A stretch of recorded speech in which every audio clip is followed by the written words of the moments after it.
बड़ा ही मुबारक दिन है। आज विश्वकर्मा जयंती मनाई जा रही है और आज के ही दिन 17 सितंबर 1879 में तमिलनाडु में एक बालक पैदा हुआ था। नाम था ईरोड वेंकट रामासामी पेरियार। पेरियार बड़ा सम्मानित नाम होता है, संबोधन होता है। और जगनारायण सिंह यादव जी, जगनारायण जी दक्षिण भारत में तो पेरियार का मूवमेंट या ये दलित उद्धार का आंदोलन बड़ी तेजी से चला, जिसके चलते वहाँ हिंदुत्व की धार आज तक वहाँ पर उस तरीके से सक्रिय लोग नहीं हो पाए। लेकिन हम अगर देखें तो उत्तर भारत और दक्षिण भारत दोनों दो ध्रुवों में लगभग बंट चुका है। तो दक्षिण भारत में तो यह आंदोलन बहुत तेज रहा है, उत्तर भारत में भी तेज रहा है। ऐसा नहीं कि हाँ यह आंदोलन कमजोर रहा है, लेकिन उत्तर भारत में खास करके आरक्षण को लेकर के और बैकवर्ड को लेकर के और दलित को लेकर के इन लोगों के बीच हम देखते हैं कि विभेद जैसा पैदा हो जाता है। और यहाँ पर भी अपने अम्बेडकर साहब का आंदोलन रहा हो, उसके बाद मजबूत हुआ, उसके बाद काशीराम जी का भी आंदोलन मजबूत हुआ, उन सारे संदर्भों में। लेकिन आज की तारीख में भी जिस तरीके के हिंदुत्व की धार को कुंद किया है दक्षिण भारत में, ये ब्राह्मणवादी प्रभुत्व की व्यवस्था को महाकुंद किया था पेरियार आंदोलन, उस तरीके से उत्तर भारत में नहीं हो पाया। तो इन संदर्भों में आप पेरियार साहब के 145वीं जयंती पर आप उसको किस तरीके से देखते हैं कि आखिर दक्षिण भारत में इतना मजबूत हुआ, उत्तर भारत में उस तरीके से मजबूत नहीं हो पाया, और उनकी आज की तारीख में क्या प्रासंगिकता है पेरियार की? जगनारायण सिंह, इस तरह के आंदोलन सबसे पहले और बहुजन शब्द का सबसे पहले प्रयोग ज्योतिबा फुले ने किया था, और पेरियार कांग्रेस के साथ थे और 1925 में कांग्रेस को छोड़ दिए।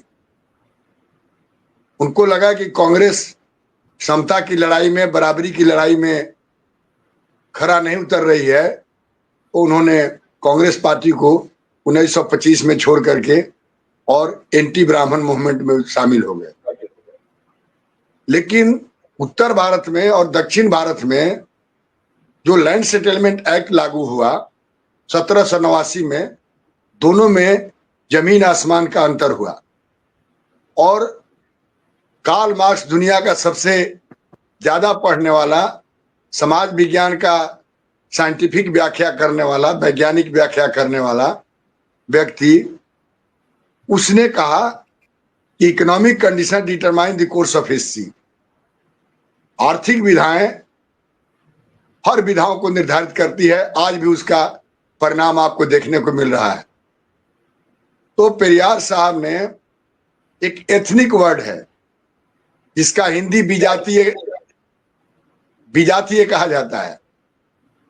तो पेरियार साहब ने जो सपना, जो अवधारणा ज्योतिबा फुले ने शुरू किया कि विभिन्न जातियों को मिला करके एक समूह बनाया जाए, तो उस तरह का काम पेरियार ने जो काम किया उससे सफलता मिली। और वहां पर जो है वो एथनिसिटी का काम शुरू हुआ और एथनिसिटी का काम पूरा हुआ।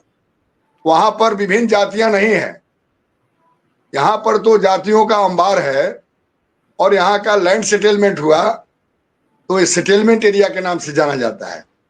वहां जो भूमि विवाद था उसको लैंड टू द टिलर का कंसेप्ट लागू किया अंग्रेजों ने, तो उसको सांस्कृतिक मूवमेंट चलाने में मदद मिली और विभिन्न जातियों का एक समूह हो गया। खान पान, शादी ब्याह, सारे रिश्ते बदल गए वहां के जो पुराने रूढ़िवादी समाज था। अब हमारे यहाँ तो मैरिज इंस्टीट्यूशन है, शादी की संस्था ने उत्तर भारत में बहुत मजबूती से उसको जड़ से पकड़ के रखे हुए है। तो शादी जाति में ही होगी, तो खान पान जाति में ही होगी। वहां इन चीजों को लैंड टू द टिलर जब आया तो इसको ध्वस्त कर दिया। और पेरियार साहब को ये एंटी ब्राह्मण मूवमेंट में, रूढ़िवाद के खिलाफ चलाने में उनको बहुत आसानी हो गई और वो सफलता प्राप्त कर लिए। लेकिन महाराष्ट्र के अंदर ज्योतिबा फुले पहला कंसेप्ट देने वाले बहुजन का नहीं सफल हो सके, लेकिन पेरियार ने वहां पर एथनिक मूवमेंट को, जिसको हिंदी में विजातीय आंदोलन कहते हैं, उसको उन्होंने सफलता से लागू कर दिया। अब सवाल उठता है कि उत्तर भारत का जो जमीन का सेटलमेंट हुआ वो व्यक्ति के नाम से हुआ, राजा महाराजा जमींदार पैदा हुए। लेकिन आप देखिएगा दक्षिण भारत में उस एरिया में कोई इस तरह का बड़ा लैंडलॉर्ड नहीं था, क्योंकि वहां पर आंदोलन शुरू हुआ कि जो जमीन जोतता है उसको देना है। तो लैंड टू द टीलर जब आ गया, चूंकि तिवारी जी किसान आंदोलन पर पीएचडी किया है इन्होंने, तो लैंड टू द जब टीलर का कंसेप्ट आ गया तो जो संस्थागत जातियां थी वह ध्वस्त हो गई। वहां कोई उस तरह का माहौल नहीं है। लेकिन खास करके उत्तर भारत में ये जमींदारों को राजा महाराजा बना करके, जो अंग्रेजों ने राय बहादुर, किसी को चौधरी, कई कई टाइटल दे करके जमीन का जो सेटलमेंट किया, इसलिए इसको सेटलमेंट एरिया कहा जाता है। पहले जमीन तो हिंदुस्तान के अंदर किसी खास आदमी का नहीं था, जमीन पर गांव समाज का कब्जा था। लेकिन लॉर्ड कॉर्नवालिस ने काम किया, लेकिन इस एरिया में दूसरे ढंग का भूमि का वितरण हुआ, भूमि का सेटलमेंट हुआ, और दक्षिण भारत में दूसरे ढंग का हुआ। तो वहां पर जो स्थिति है वो कास्ट नाम का चीज एथनिक सिटी में बदल गया। अब यहाँ पर तो बिहार में 129 अति पिछड़ी जातियां हैं, पिछड़ों को छोड़ के जो वर्गीकरण है उसमें 129 है। तो यहाँ पर तो जातियां जिंदा है। तो जाति जब जिंदा है तो कभी कोई किसी का कोई देवता है, किसी का कोई देवता है। ऐसा नहीं कि तमिलनाडु में देवी देवता के लोग खिलाफ हैं, वहां तो सोने लोग चढ़ाते हैं, हम लोग तो फूले चढ़ा के काम चल जाता है। तो दक्षिण में तो सोना चढ़ाते हैं, महाराष्ट्र में देखिए साईनाथ के मंदिर में सोना चढ़ता है। तो ये प्रश्न नहीं है, प्रश्न है कि जो वहां का इंफ्रास्ट्रक्चर, जो आर्थिक ढांचा था, उस ढांचा को अंग्रेजों के जमाने में वहां के सचेत लोगों ने तोड़ दिया था, जिससे उनको इस आंदोलन को आगे बढ़ाने में मदद मिला। वहां इसलिए पनप नहीं सकता है बीजेपी, इसलिए कि चूंकि इसके पास नारा जो है वो भावनात्मक है, और वहां भावना से काम लोग नहीं ले रहे हैं। वहां तो जमीनी हकीकत है कि जहां पर कंक्रीट मुद्दा, यथार्थ के मुद्दे मजबूत हो जाते हैं, वहां भावना का प्रवेश मुश्किल होता है।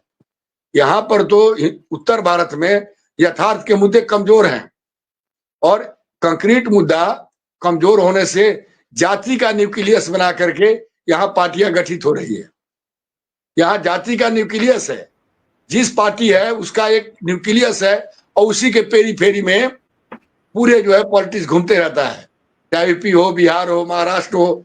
तो इन इलाकों में कास्ट मजबूत इसलिए है कि चूंकि आर्थिक जो परेशानी है, जो भूमि वितरण का जो तौर तरीका है वो गड़बड़ था। इसलिए इन इलाकों में जाति का होना, और यहाँ पर जाति को न्यूक्लियस बना के दलों का फंक्शन करना। वहां पर बताइए करुणानिधि हैं, उनकी क्या जाति है? उसकी जाति एथनिक जाति है। बार्बर कास्ट से आते हैं तो बार्बर की क्या आबादी है? वहां पर तो तमिलनाडु में थेवर जाति सबसे ज्यादा आबादी में है, जो पिछड़े में आती है, थेवर जाति की आबादी है।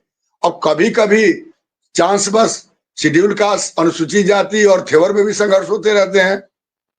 तो वहां की सामाजिक जो संरचना है, और देखिए कभी कभी संयोग से जब परिस्थितियां ऑब्जेक्टिव कंडीशन जो कहते हैं, वस्तुगत स्थिति जो बनी रहती है, तो उसमें मनोगत स्थिति भी तैयार करने में आसानी होती है।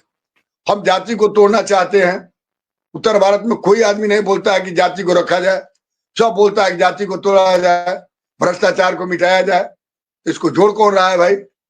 एक आदमी से पूछिए उत्तर भारत में तो कहेगा कि जाति से देश कमजोर हो रहा है, और उसी में सब आदमी लगा हुआ है। तो इसलिए तिवारी जी यहाँ का जो बनावट है, चूंकि आप किसान आंदोलन पर काम किए हैं, हमारे यहाँ स्वामी सहजानंद सरस्वती भी थे, तो सारी परिस्थितियां जो है उसके इर्द गिर्द घूमने के चलते जो हालात पैदा हुए हैं, उसमें पेरियार साहब को ज्यादा मौका मिला। इसे आपके नेट में लिखा है कि वो सन्यासी बन के बनारस में आए थे, भोजन नहीं मिला, जूठा भोजन करना पड़ा, तो फिर वो दुखी होकर के और विरक्त होकर लौट गए। जैसे स्वामी सहजानंद के बारे में भी कहा जाता है कि स्वामी सहजानंद